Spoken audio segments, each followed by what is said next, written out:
Grandioso Deus e Pai, nós queremos hoje, Senhor, te engrandecer, Pai, te louvar. E para isso, Senhor, pedimos para entrar em Tua presença, Senhor. Nos reunimos agora, Pai, enquanto igreja, Senhor, em espírito, Pai, de louvor e de adoração a Ti, Senhor. E te pedimos, Deus, que se faça presente em nosso meio, Senhor. Que cada lar, Senhor, que está agora conectado, Senhor, para assistir esse culto, Pai, o Senhor possa estar se fazendo presente, meu Deus. Que o Teu Santo Espírito, Pai, possa estar, Senhor, atuando em nosso meio, Senhor, em nossas casas, em nossos corações, Pai, para que a Tua palavra, Senhor, possa se manifestar, Senhor, em nossas vidas, meu Deus.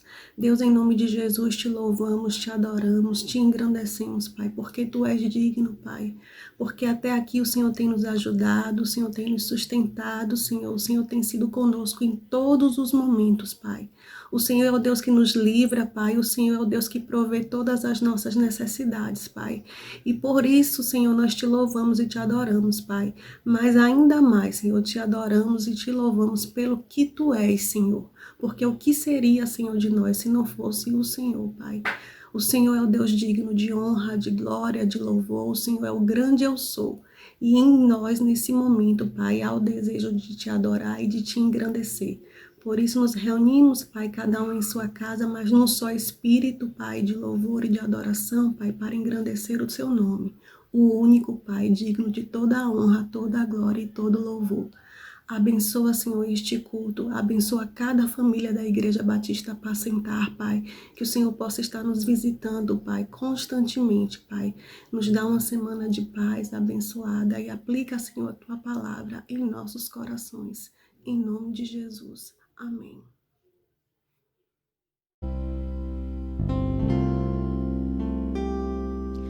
Deus está aqui, aleluia, tão certo como o ar que eu respiro, tão certo como a manhã que se levanta, tão certo como eu te falo e podes me ouvir. Deus está em ti, aleluia, tão certo como o ar que eu respiro, tão certo como a manhã que se levanta,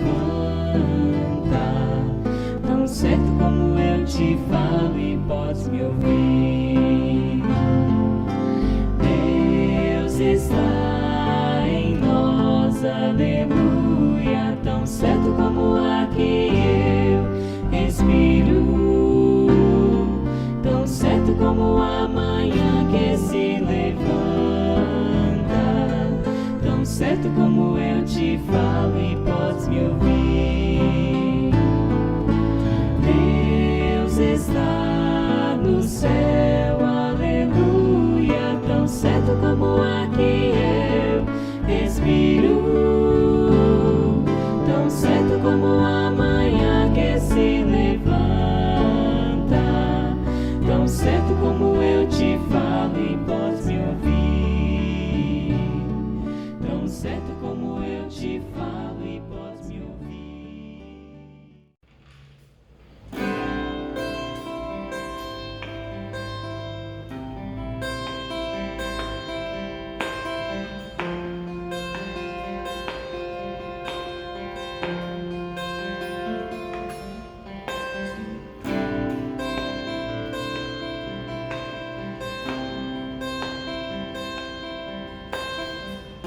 Seguro daquele que nunca me deixou.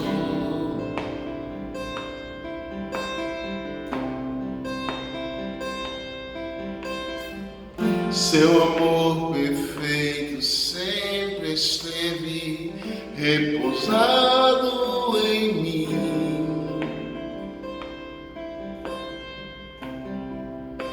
Seu passar pelo vale, acharei conforto em teu amor, pois eu sei que és aquele que me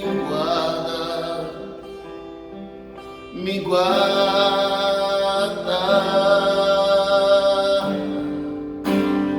Em teus braços é o meu descanso.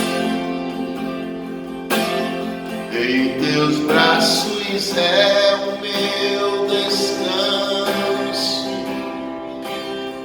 Em teus braços é o meu descanso. Em teus braços é o meu descanso.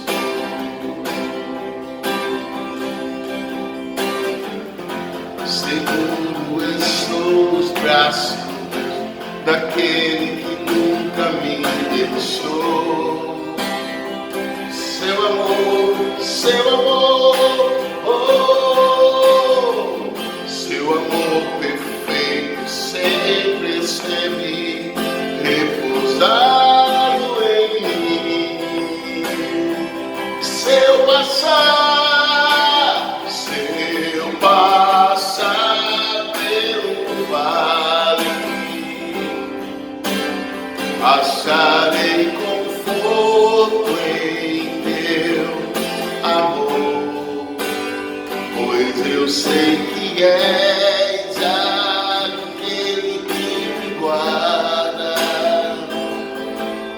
me guarda. Em teus braços é o meu descanso.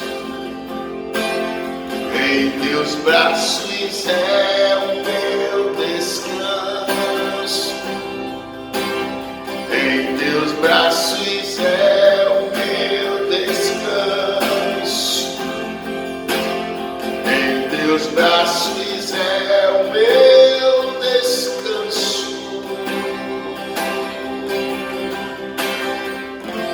E caio em tua graça, e caio de novo em tuas mãos. Eu recaio, e caio em tua graça, e caio de novo em tuas mãos.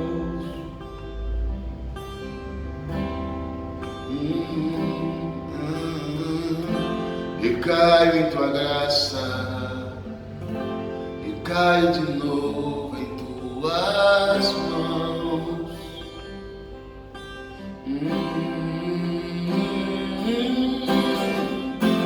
E caio em tua graça, e caio de novo em tuas mãos. Seu passar pelo vale,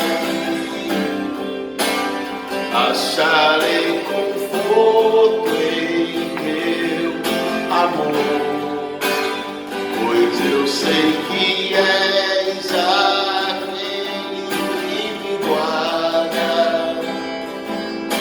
me guarda. Em teus braços é o meu descanso. Em teus braços é o meu descanso. Em teus braços é o meu descanso. Em teus braços é o meu descanso.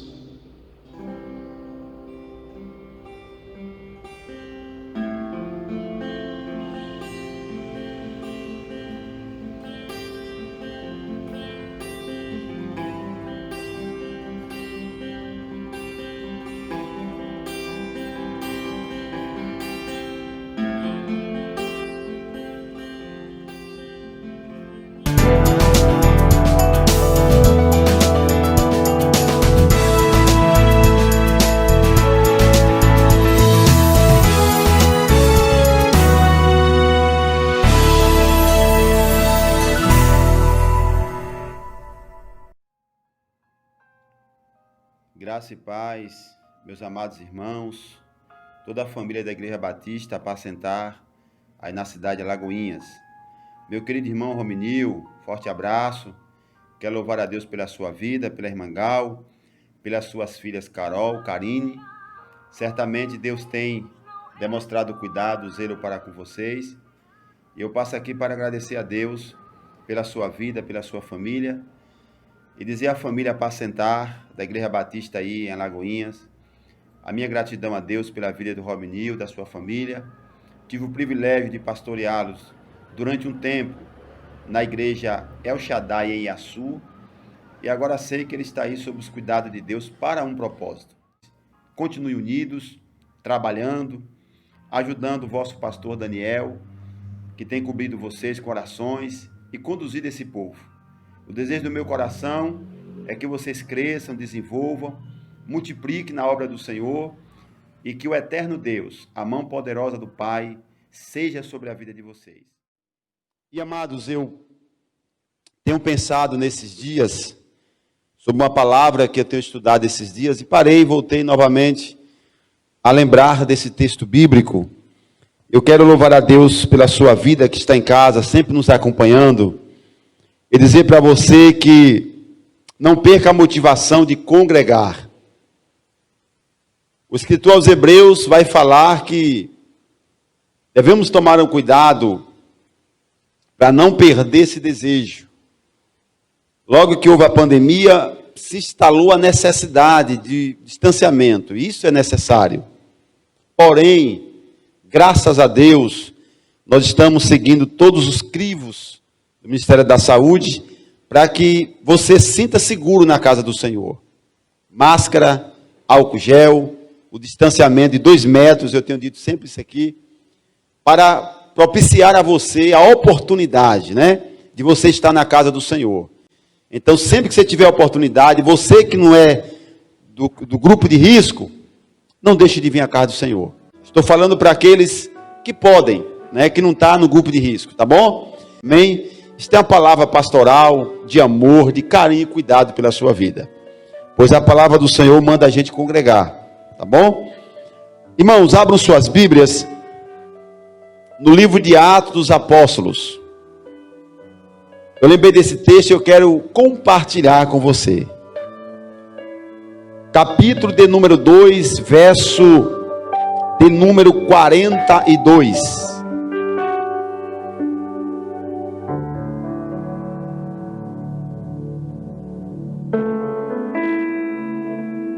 Louvado seja Deus.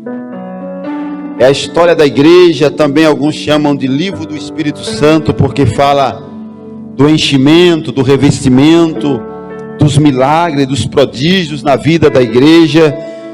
E aqui tem uma história linda dessa igreja para nós. Eu tenho certeza que o Espírito de Deus vai ministrar ao meu seu coração. Atos capítulo 2, verso de número 42.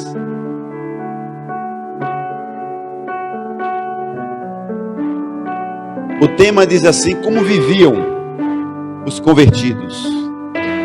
Capítulo 2 de Atos, verso de número 42.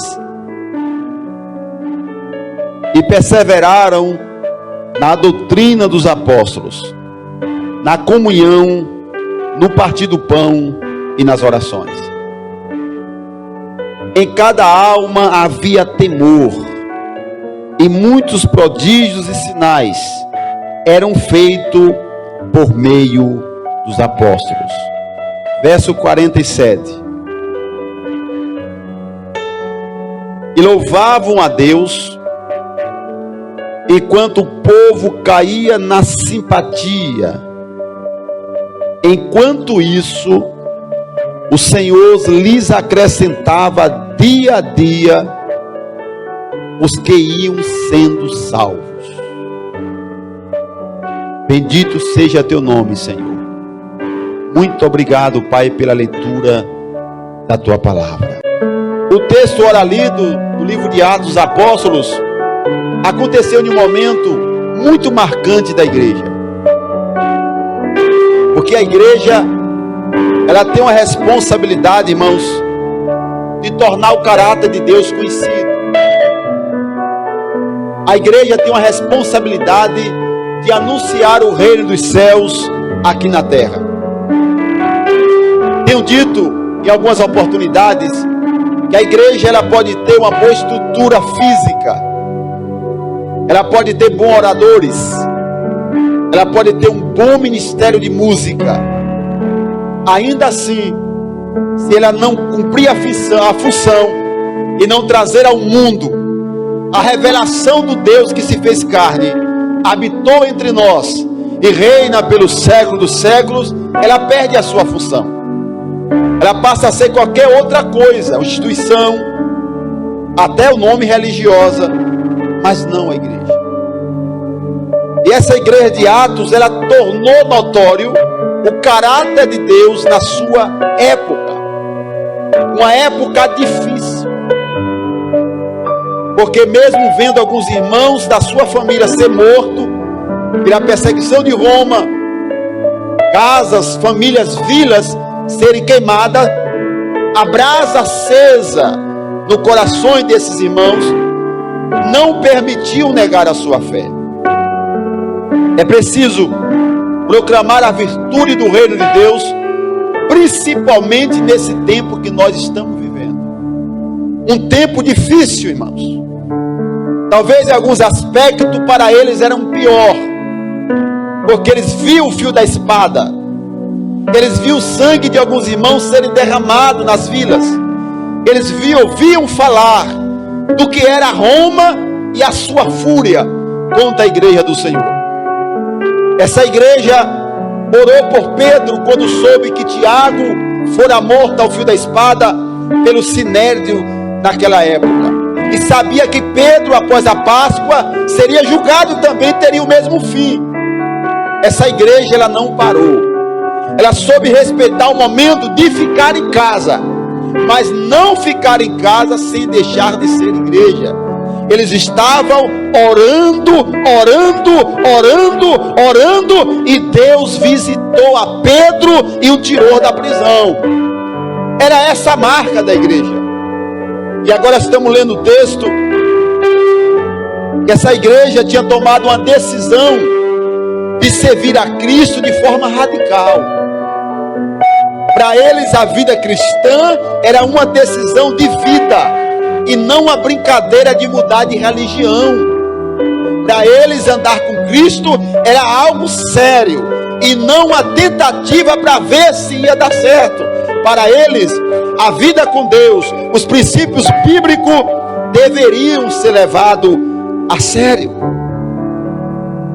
O imperador, que na época se instituiu Deus e pediu adoração, eles olhavam sabendo que eles tinham ensinamento suficiente para negar a oportunidade de se prostrar diante do imperador só porque era considerado um Deus, porque dentro deles, no coração deles, havia a decisão de que andar com Deus teria que negar suas próprias vontades. O que me encanta, irmãos, nessa introdução que eu faço, a alusão a esse texto, é exatamente a forma de vida que essa igreja vivia. Não era um perfeito. Quem diz que somos? Cometiam erros e a gente não comete? Choravam e a gente não chora? Sentiam dores e a gente também não? Ficavam tristes e a gente também não? Eram presos em casa porque não podia sair, porque Roma os mandava prender, matar?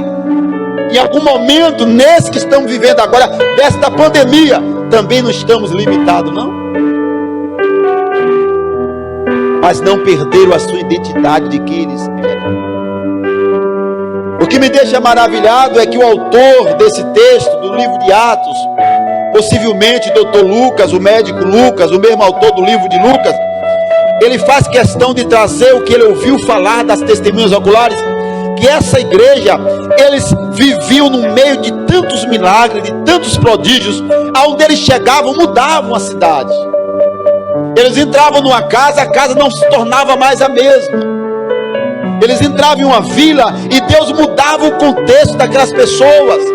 E quando a gente olha para Atos, vê uma igreja vibrante, cheia do Espírito Santo, os milagres eram notórios, os prodígios se faziam conhecidos, as coisas grandiosas aconteciam, e ficamos nos perguntando: Deus, e o que está acontecendo com nossos dias, que não estamos vendo milagres e prodígios?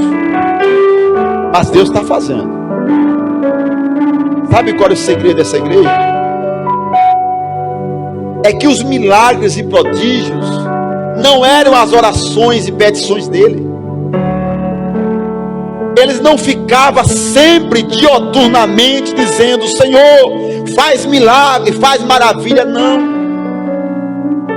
Não era isso que estava em primeiro lugar nessa igreja.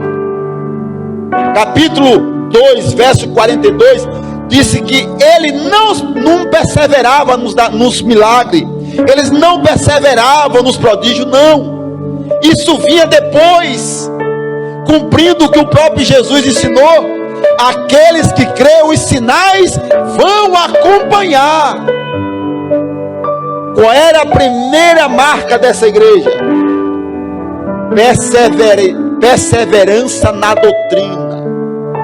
Eu quero dizer para você que está em casa, que antes dos milagres e prodígios, vem primeiro os fundamentos.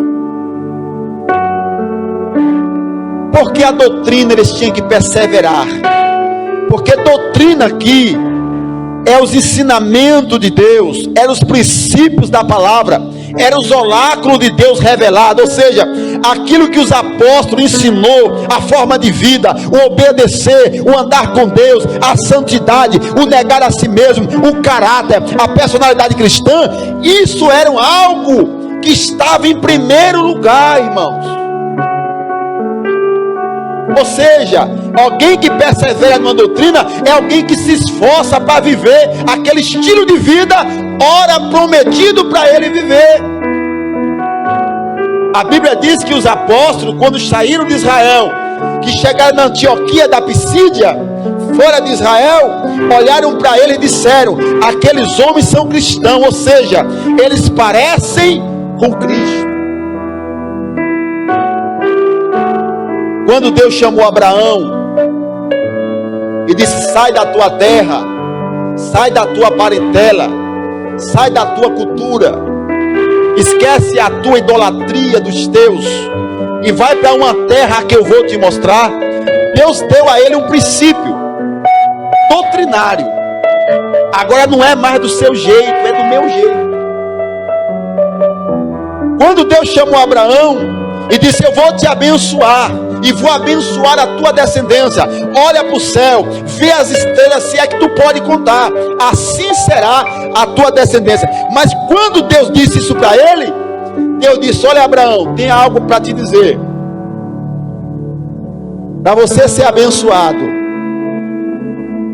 você tem que andar conforme a minha aliança. Eu quero aqui transliterar a palavra doutrina para a aliança.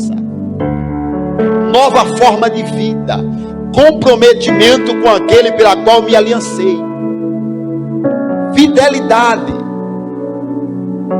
viver lealdade com aquele o qual fiz o compromisso. Isso é doutrina bíblica, não é dogmática, não é uso e costume, usa aquilo, não é isso. A doutrina bíblica é o caminho traçado, é as normas estabelecidas por Deus para que eu ande nelas. E aí Deus disse: vou te dar um sinal da minha doutrina, Abraão. Tu vai ter que circuncidar você e toda a sua família, toda a sua prole. Você está pensando que circuncidar era algo pequeno? Não, doía, principalmente ele já velho, porque não era numa criança de 8 anos que nascia agora, era num ancião, porque quando Deus chamou, ele tinha 75 anos e teve que circuncidar, ou seja, uma marca dolorosa.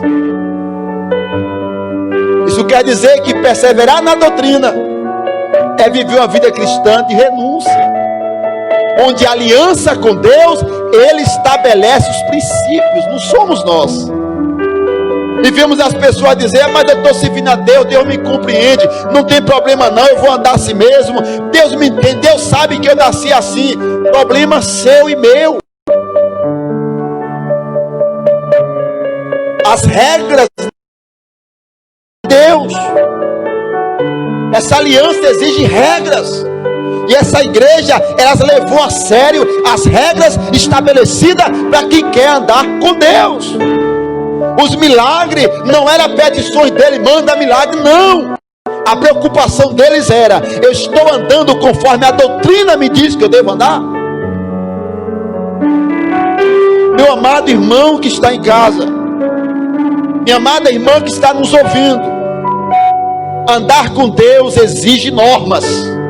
E as normas é a doutrina, é os princípios elementares que fala lá no livro de Hebreus. É a palavra do Senhor, é o segmento. Ah, mas eu sou assim. Deus vai me entender. Você tem uma escolha. Os discípulos estavam maravilhados quando estavam seguindo a Jesus. Em Mateus capítulo 18 a seguir, ele vai falar sobre isso. Estavam tão empolgados, maravilhados: Senhor, nós estamos contigo. E Jesus disse: olha, quem quer seguir a mim, o primeiro passo das minhas regras é negar a si mesmo. Alguém aqui tem aliança com Deus? As regras são dele. Porque não é ele que precisa da gente,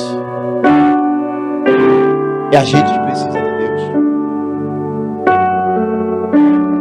E quando eu vejo pessoas desistindo da fé por causa de uma palavra, por causa de alguém que pisou no calo, não vou mais na igreja não, porque o marido abandonou, desviou, porque a esposa desviou, porque o filho não está mais na igreja.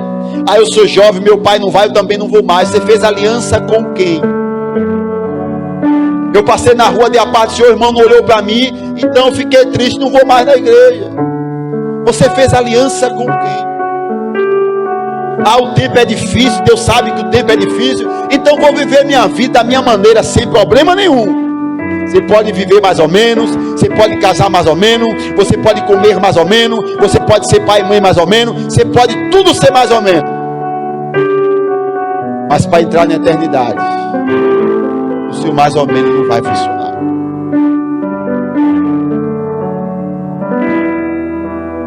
Perseveravam na doutrina dos apóstolos. O que é isso, pastor? Doutrina dos apóstolos. Fundamento. Como esse púlpito de madeira era a ocasião dos ensinamentos do apóstolo, e na ponta desse púlpitozinho está a pedra angular, a pedra guia, o norte para tudo que esses apóstolos ensinaram. Jesus Cristo de Nazaré. Pastor, mas nós estamos no tempo da graça. A graça diz que tudo me é lícito, mas nem tudo eu posso fazer, irmão. Que graça é essa sem regras? Ah, pastor, é o tempo da lei. Não, meu irmão. Na lei dizia que o homem que fosse acometido com a mulher no ato de adultério era considerado adúltera. A graça, ela é tão grande que ela vai dizer que se o homem olhar e desejar, já adulterou.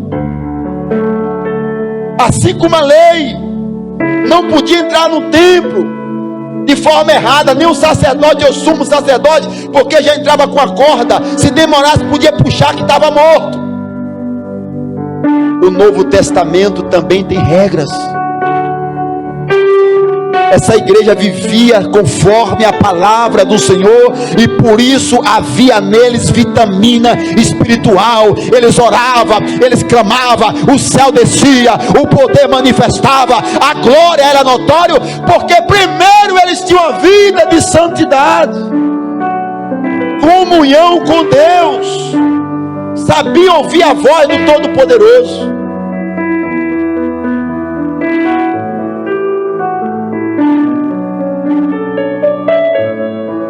Abre a sua Bíblia, por favor, meu querido irmão, você que está em casa. Romanos capítulo 8, versículo de número... Romanos capítulo 5, versículo de número 3.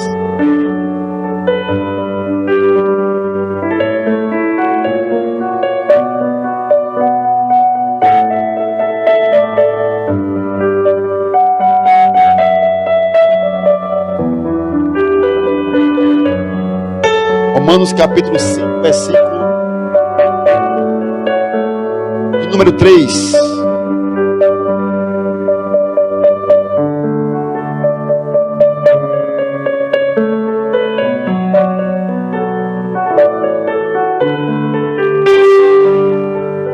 Louvado seja Deus.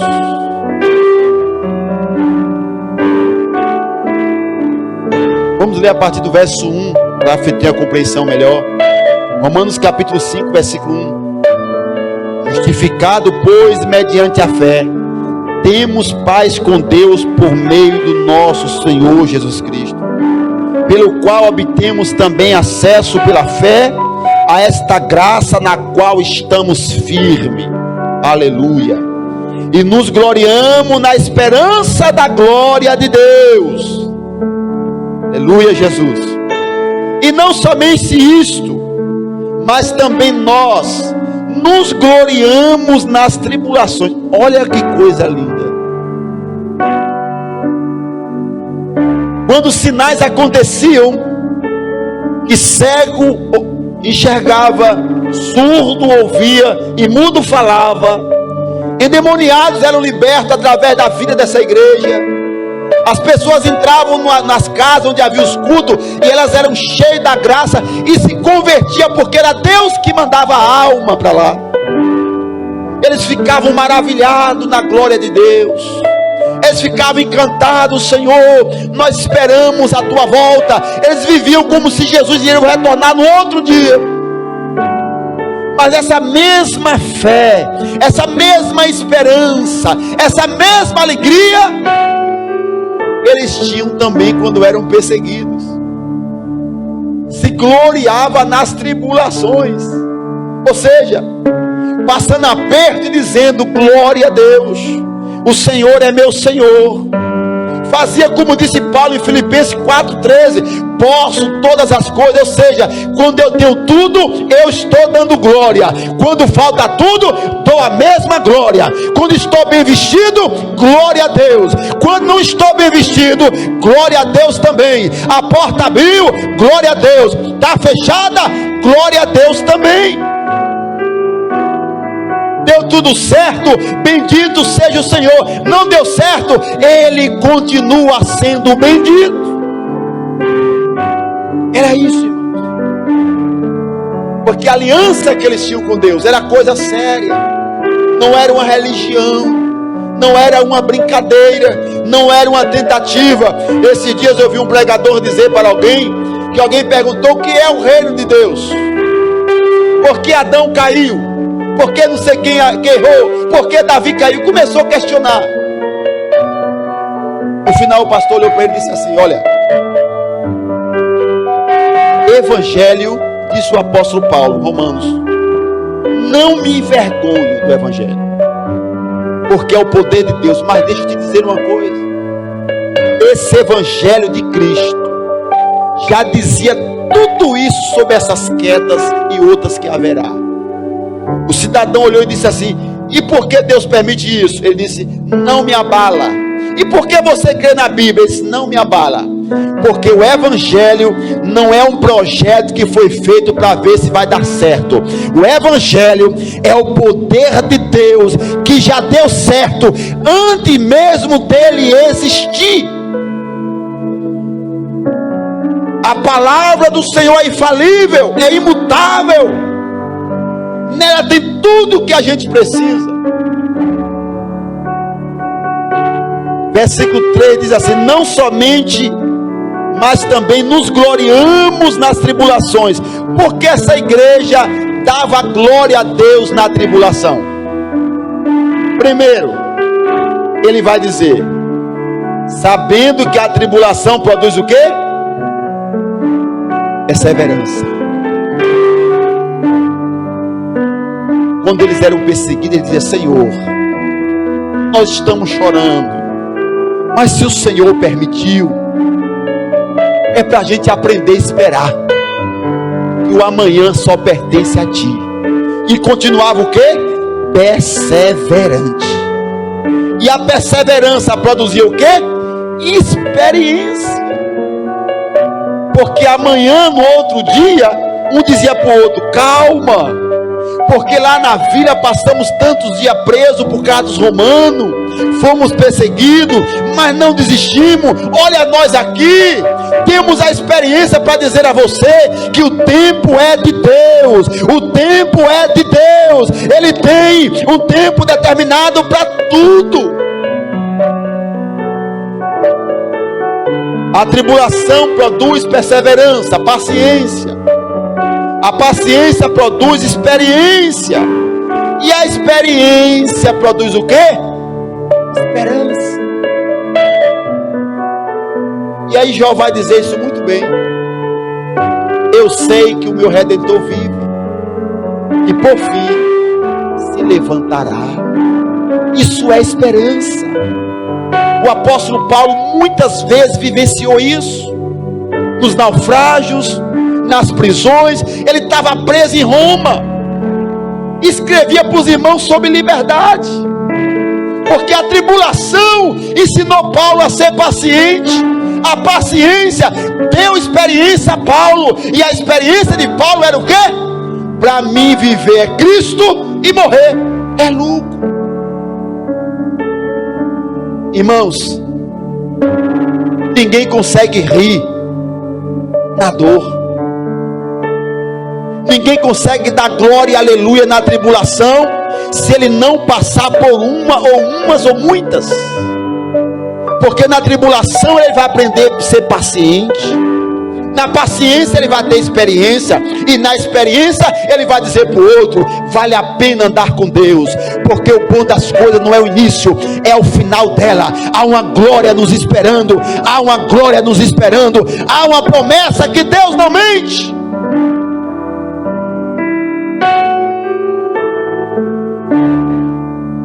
A tribulação produz paciência. A paciência produz experiência. A experiência produz o que? E a esperança não nos deixa decepcionados, porque o amor de Deus é derramado em nossos corações pelo Espírito Santo que nos tem dado. Essa esperança a igreja de Atos vivia, porque Jesus é a esperança que não decepciona. Há muitas esperanças por aí. Uns estão na esperança do governo, outros na esperança dos governos, dos meios medicinais. Sabemos que eles existem e Deus deixou para nos beneficiar. Contudo, a esperança que não falha é a única que não morre, porque já venceu a morte. A nossa esperança é Jesus. Porque eles andavam no temor de Deus, porque eles andavam na doutrina dos apóstolos, porque eles andavam na comunhão, porque eles oravam, os sinais aconteciam. Sabe o que nós vemos hoje, irmãos? Uma geração que poda o evangelho e sinais. Ora outra você vê na mídia televisiva alguns fazendo seus outdoor, pregando apenas um Deus de prodígios, e Ele é. Pregamos apenas um Deus de milagre, Ele é. Mas não está pregando o Deus completo, o Deus de princípios, o Deus que coloca regras, o Deus que impõe limites para a gente. Não nos obriga a seguir, mas põe. Não nos obriga a andar, mas mostra. Não nos obriga a obedecer, mas tem uma cartilha. Vemos o evangelho, desculpa a expressão, capenga. De algum lugar alguém bota o dedo medido de Deus, está aqui. De outro lugar alguém diz o braço, está aqui. De outro lugar acha pouco, o cotovelo está aqui. De outro lugar acha pouco, diz a perna está aqui. Parecendo que é algumas partes de Deus que está dividido. Não, irmãos. Sabe onde Deus está? Onde há um coração adorador. Ele está completamente presente para abençoar, para restaurar, para perdoar, para curar, para mudar a vida, para mudar a história e também fazer milagres e prodígios que Ele faz. Ele continua fazendo. Não está vendo essa pandemia? Tem milhares curados da Covid, porque Deus curou. E tem milhares que ele usou o médico para curar. Qual o fundamento do evangelho, pastor? É os sinais? Fazem parte, mas não é. O que fez essa igreja ser a voz de Deus na sua geração? O que fez essa igreja perdurar e não negar a fé? Eles perseveravam no que aprenderam. Eles viviam em temor. Temiam a Deus. Cometiam erros como a gente, sim. Tinham decepções como a gente, sim. Mas pensavam antes de errar. Eles tinham um medo e não pavor de Deus. Porque eles sabiam quem era Deus. Longânimo, misericordioso, amoroso, mas justo juiz. E esse temor permitia eles passar por tribulação sem negar a fé. Logo tinham paciência. E saber esperar dava experiência. E a experiência de saber esperar levavam para a esperança. E essa esperança não morre. Eles partiram. Estão aguardando a redenção do corpo, mas já estão espiritualmente com o Senhor. A palavra dessa noite é: você já se perguntou que referência você está dando para o seu pai, para sua mãe? Que referência de igreja você tem sido em Mutuípe? Que referência de cristão você tem sido na primeira igreja? Que referência de servo e serva de Deus você tem sido para seu marido, para sua esposa? Que tipo de mulher crente é você? Que tipo de homem crente é você? Que tipo de pai cristão é você e eu? Que tipo de filho cristão é você e eu? Que tipo de pastor você tem sido? Que tipo de obreiro você tem sido? Perseveravam na doutrina, viviam em comunhão, oravam e tinha comunhão no partir do pão. E por esta razão havia temor. E por conta do temor, os milagres vinham depois. Tem muita gente pedindo a Deus milagres. Senhor, me usa porque eu quero mostrar ao mundo o milagre. E Deus dizendo: mostre primeiro ao mundo o seu caráter. Eu quero que o Senhor me use para mostrar ao mundo prodígios. E Deus dizendo: não é o que o mundo precisa agora. Às vezes pessoas são curadas. Tem surdo que passou a ouvir. Tem mudo que passou a falar. Tem cego que passou a ver fisicamente. Mas continua sem Deus. Porque provaram apenas um milagre. Não provaram a vida com Deus. Conheceram a igreja, mas não conheceram o Deus da igreja. Até se batizou, tomou um banho na água, sei lá o que, mas nunca teve experiência. Essa noite Deus está dizendo: eu conto com você. Eu conto com o seu caráter. O meu caráter gerado em você. Eu conto com o meu testemunho de vida gerado em você. Para que a sociedade olhe para você e diga: vai uma santa mulher de Deus. Ali vai um santo homem de Deus. Não era pelos sinais que Eliseu fazia. Era a vida de Eliseu. Aquela mulher rica olhava para aquele homem e disse: aquele é um santo homem. Ele não tinha feito nada por ela ainda para ela dizer que era homem de Deus. Mas a vida de Eliseu fazia ela entender que era um homem de Deus. Deus tenha misericórdia de nós, irmãos. Deus tenha misericórdia da sua igreja. Você quer andar com Deus, você tem que obedecer às regras. Se você quer ter uma vida de intimidade com Deus, as regras de Deus. O que você precisa é só obedecer. Obrigado a todos vocês pelo carinho, pela confiança. E sempre que precisar de nós, estou aqui pastor Roberto dos Santos, na Primeira Igreja Batista em Mutuípe, na PIB. À inteira disposição dos irmãos. Lembre de nós das suas orações. E meu abraço aí a Rominil, a Mangal, a Carol, a Karine e a toda a família Batista Apacentar em Alagoinhas. Um forte abraço. Obrigado por estar nos acompanhando em nossas lives. Vocês estão livres e abertos para quando e quantas vezes quiserem assistir. Que Deus em Cristo vos abençoe poderosamente. Um forte abraço e se esforçam dia após dia. Lembre da palavra de Deus aqui, Isaías 41, versículo de número 6. Um ao outro disse ao seu companheiro: esforça-te. O Senhor é convosco, não faltará graça, não faltará direção. Na dificuldade, lembre-se, quem vos chamou é poderoso para capacitar e suprir toda necessidade. Deus abençoe a família Apacentar em Alagoas.